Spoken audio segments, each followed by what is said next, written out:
Welcome back to Africa Science Focus, the weekly science and development show from CIAT. I'm Ogechi Ekeanyanwu.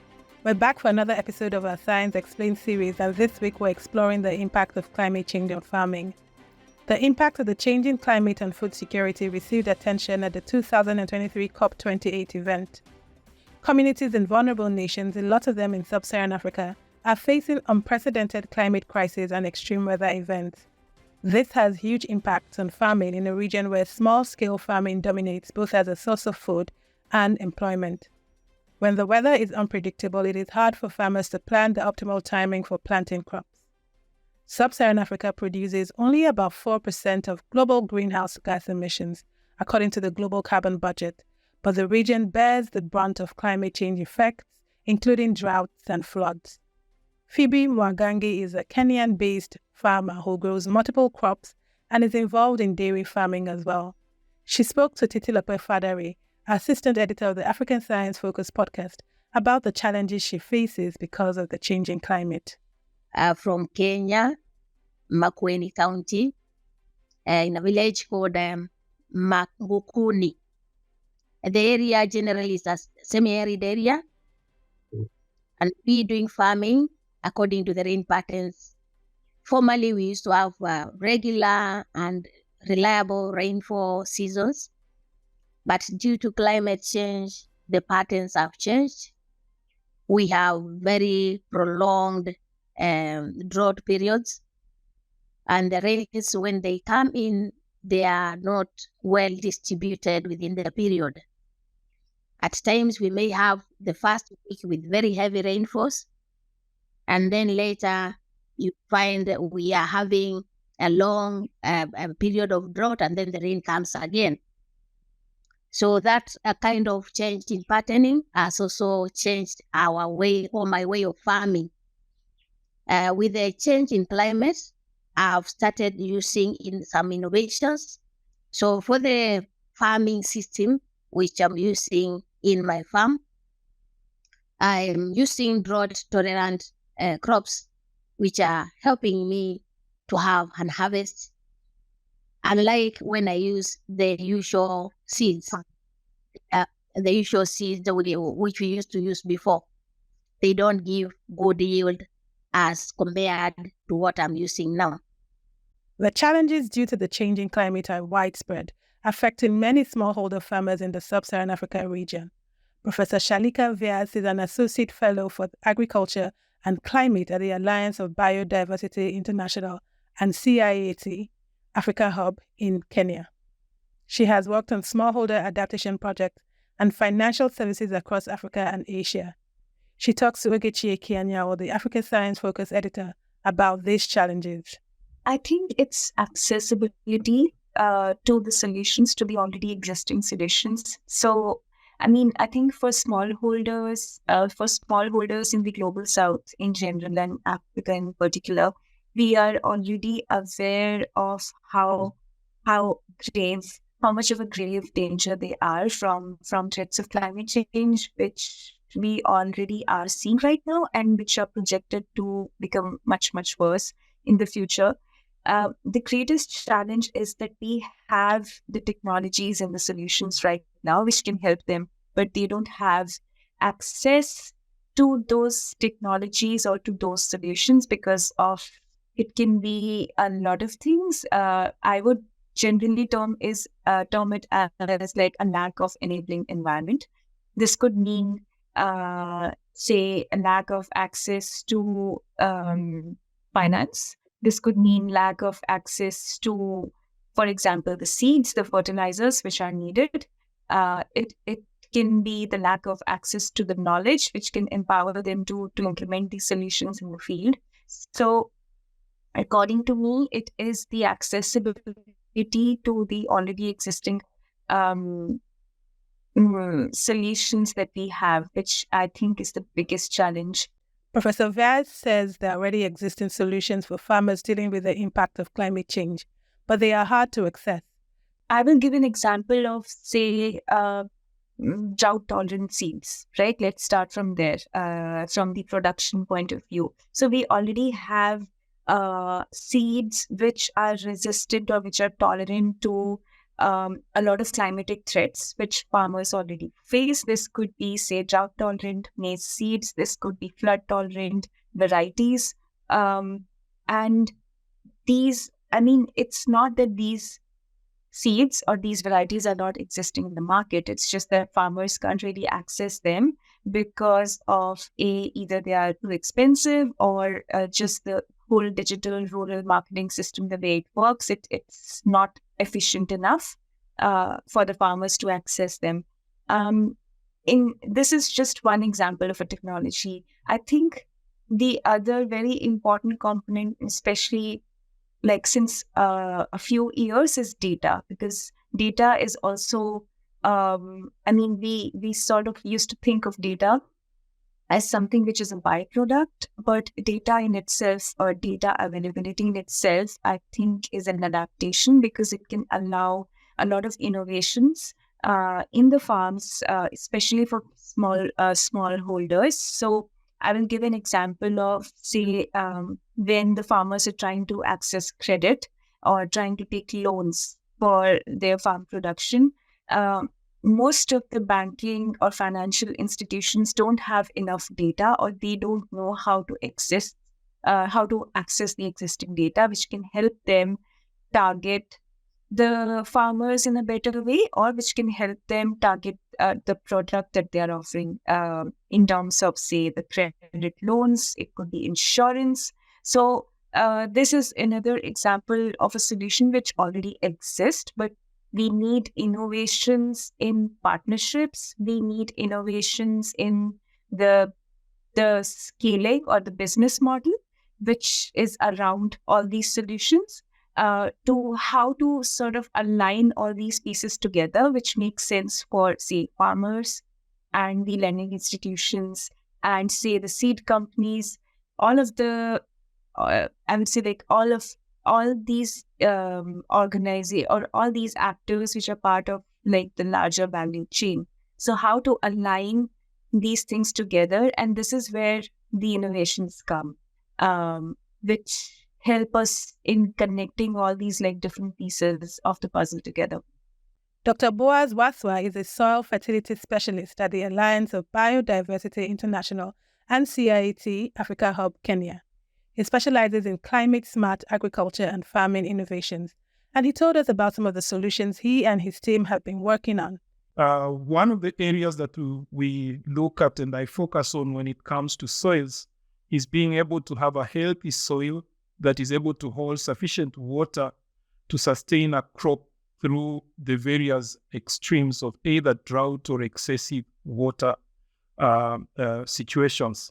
So some of the work that we do in the area of soils is to do with making sure that the soil is healthy, it has enough soil organic matter.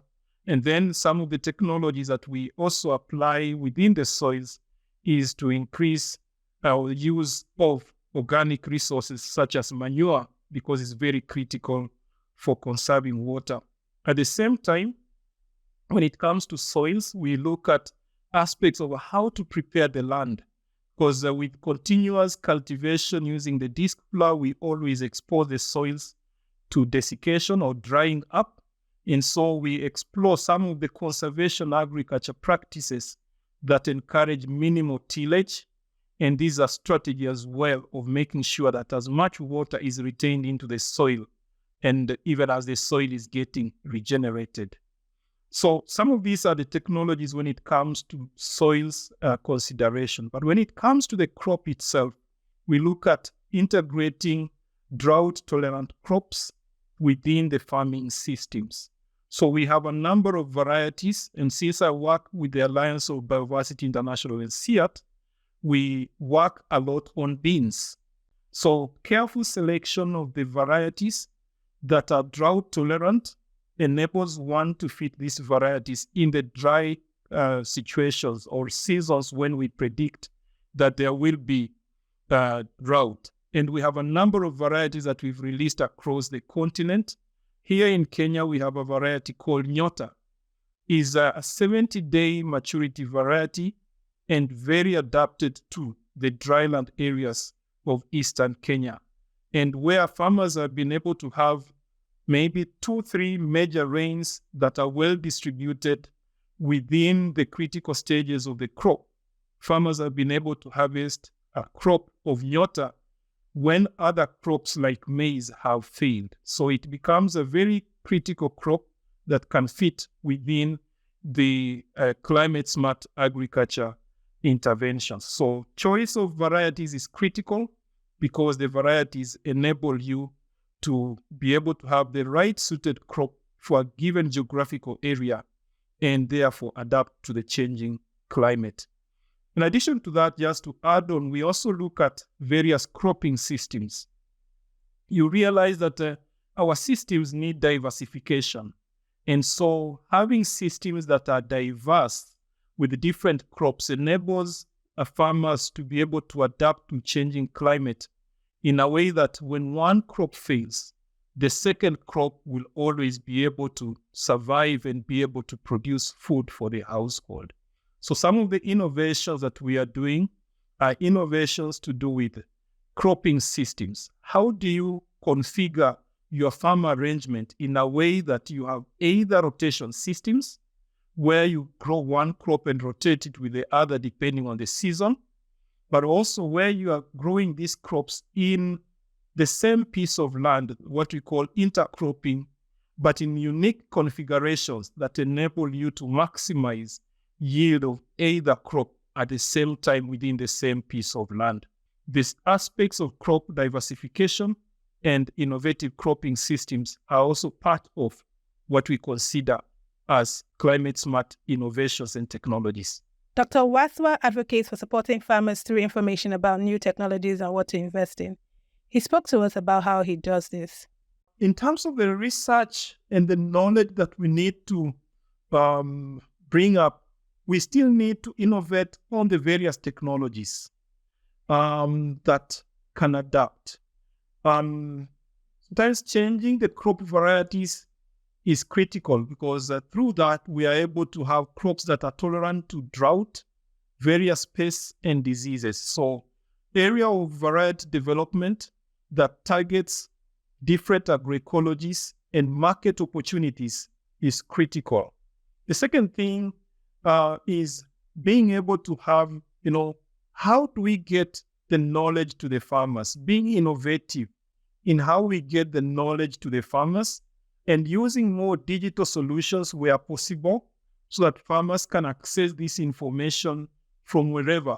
Some of the approaches that we use, we share a lot of information with the farmers through the digital platforms, including WhatsApp and the various groups. And that is also a way of making sure that information gets to the farmers on these innovations and the technologies that we are developing. As you realize, the extension supporting most of our countries is quite weak, and not all farmers may be reached at the same time. So having innovative approaches that enable getting farmers information wherever they are and as timely as possible will be critical. And one of the key information that is critical is information on changing weather and climate patterns in the region.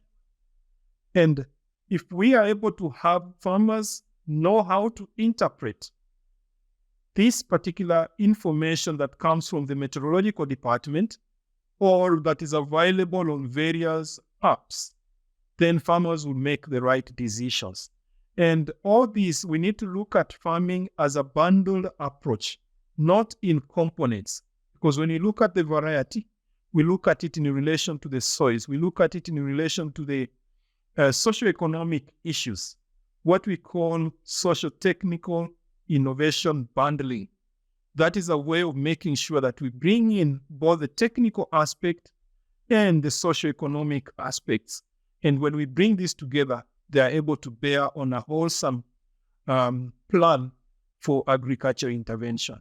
And then getting the support from government and other authorities to grow the agriculture sector. Returning to Phoebe, she highlights the progress she's achieved by embracing innovations on her farm. For the other farming practices and the innovations which I'm using in my farm, I'm doing what we call reaping. Reaping, you just take either tractor or hand done. You dip a line, a continuous line. You dig it, turning the soil. And on that area where you have dug, turning the soil, it is the same area where you'll apply the manure, and that's where I'll plant my seed. In so doing, I'll ensure that the seed has been placed where the soil has been prepared, manure has been placed, and the land or the ground beside the seed is not disturbed. I leave it intact so that we can have it regenerate naturally.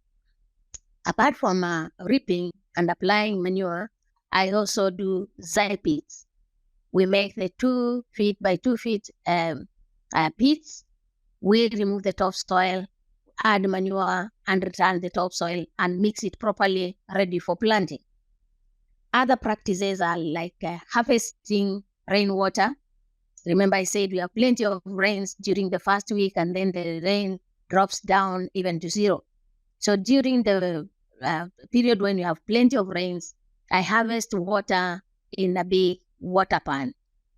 That big water pan will harvest water, and that water I'll use it during the dry spell to sustain the crops. And also after the rains, the remaining water I do vegetable growing for the family and also for sale. I also use the same water for my livestock. I have 2 cows, and I do chicken and also fish farming. So I use that harvested rainwater. I harvest the service runoff water, and I use it for my livestock and also farming fish.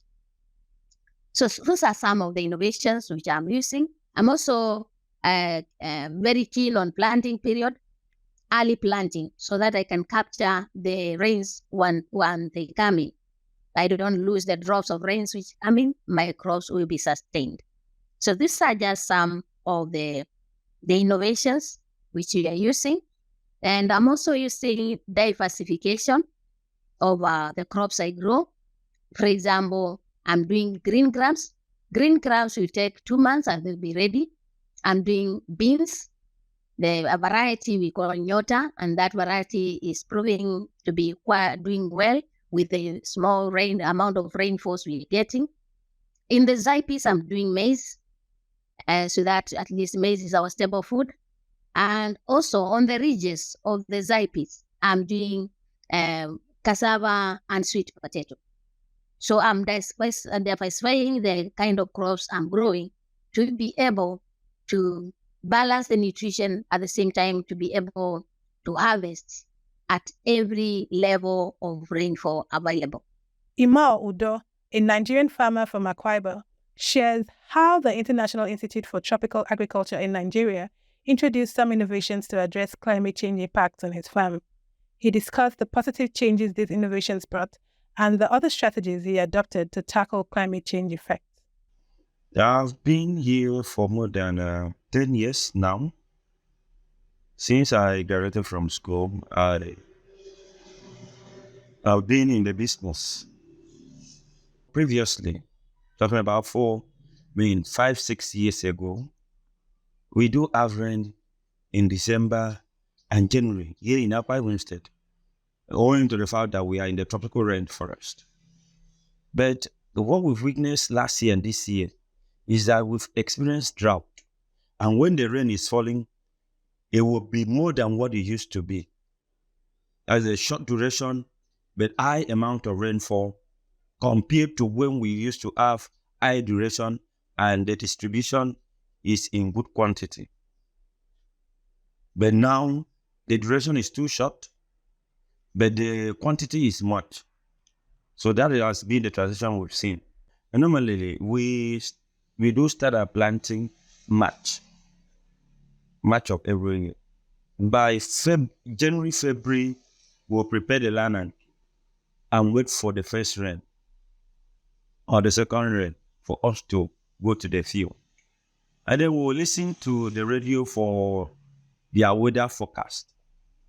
So there are some programs that they do over the radio, telling us, don't go to the field now. You go to the field now, this rain will not be sustainable. This rain will not come back again in a few days' time. So personally, I follow such trend. Then I look out for weather forecast online to check whether we will have rain, in few weeks. With that now I can say, okay, I'm going to the field this month. I'm not going to the field this month. So that I will not keep on changing the stems because of drought. Here in our climate zone, here in our soil, meaning Akwa Ibom State, the part of Akwa Ibom I'm coming from, we are affected by termite.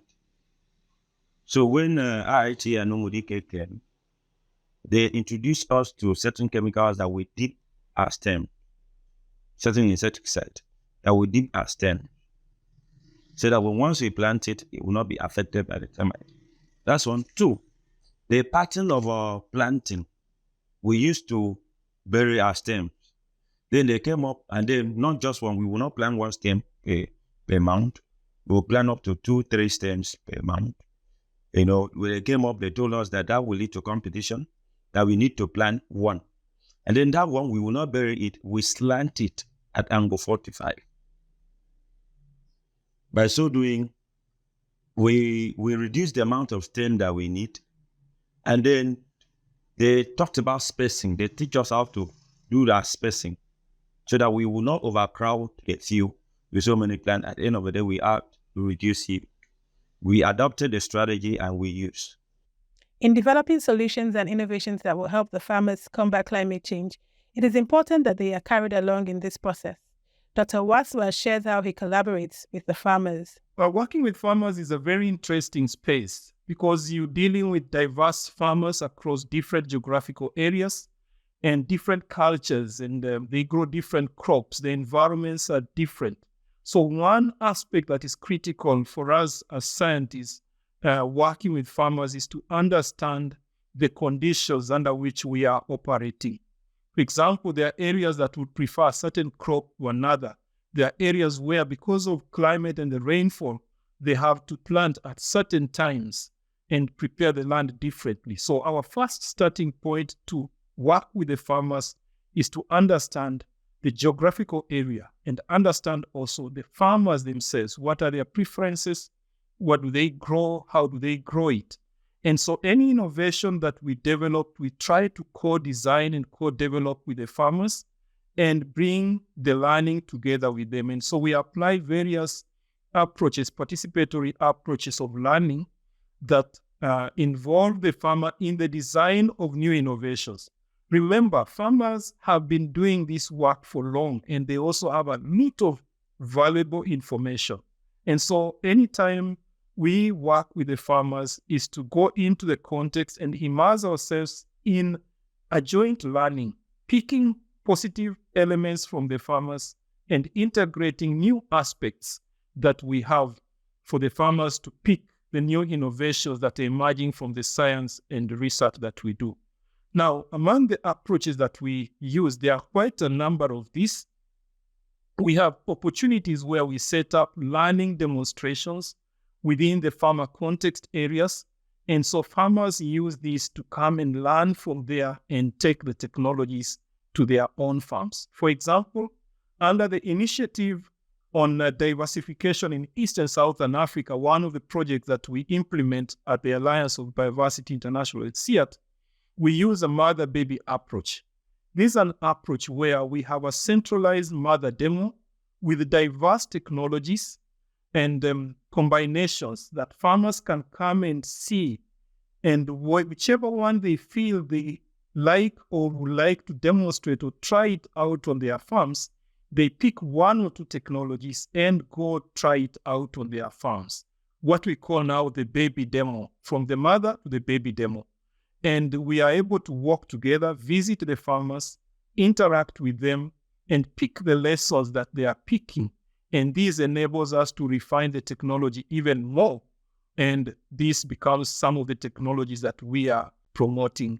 Ensuring that these innovations reach farmers is critical for their success. Professor Vyas discusses the available funding sources, including support from private institutions. For me, a very important route is blended finance, because we cannot really depend on just public institutions, although they have a very, very important role in safeguarding the food security of these countries. But at the same time, I think private sector has a huge role to play in sort of like, catalyzing these innovations to sort of jumpstart these innovations, and then this can be taken forward by the public institutions. This private sector is needed as a game changer. They are needed because they can be the first ones to sort of prove that these innovations work, and then the public sector can come in and help scale them out. Now, why most of the times the public sector cannot be so quick is because they have to deal with their own bureaucracy. It is a time-taking process, and that is why these sort of shortcomings are overcome when you work with the private sector. But at the same time, why will private sector do this, right? So what is it that they have?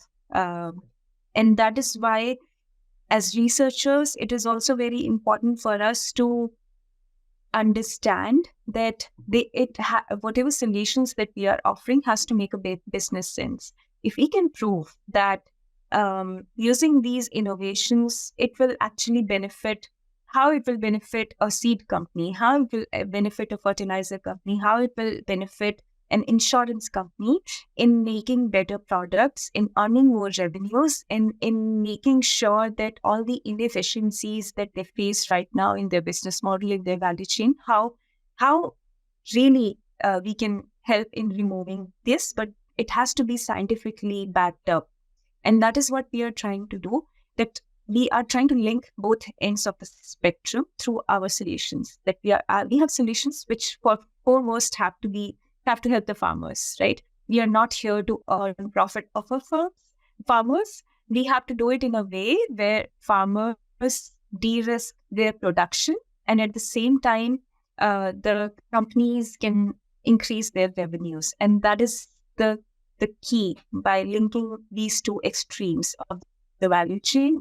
And I think why private sector needs to do this is because it's also their business, right? For example, if we talk about a private insurance company, a private seed company, what will they earn if there are no farmers or if there is no farming?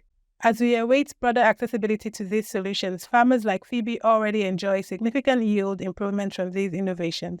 So climate change came in gradually, and I started seeing decline in the amount of yield I'm getting from the field.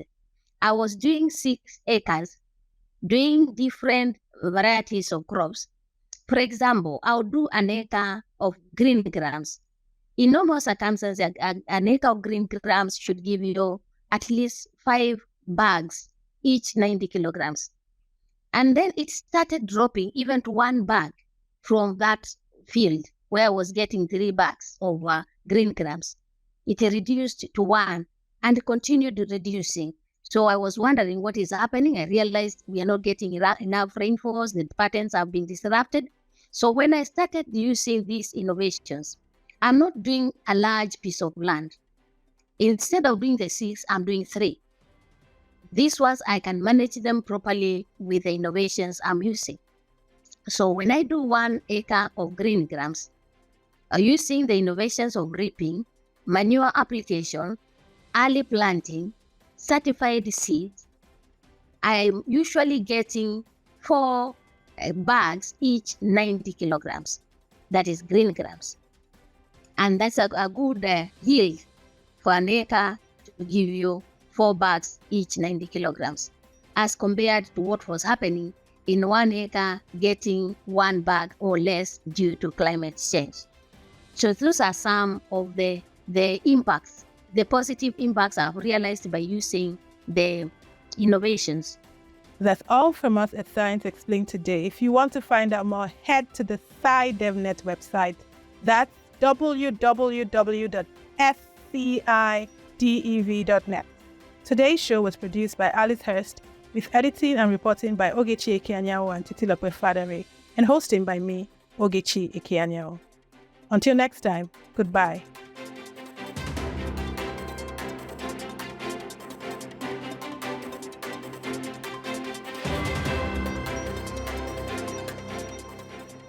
Africa Science Focus is produced by CIAT and distributed in association with your local radio station.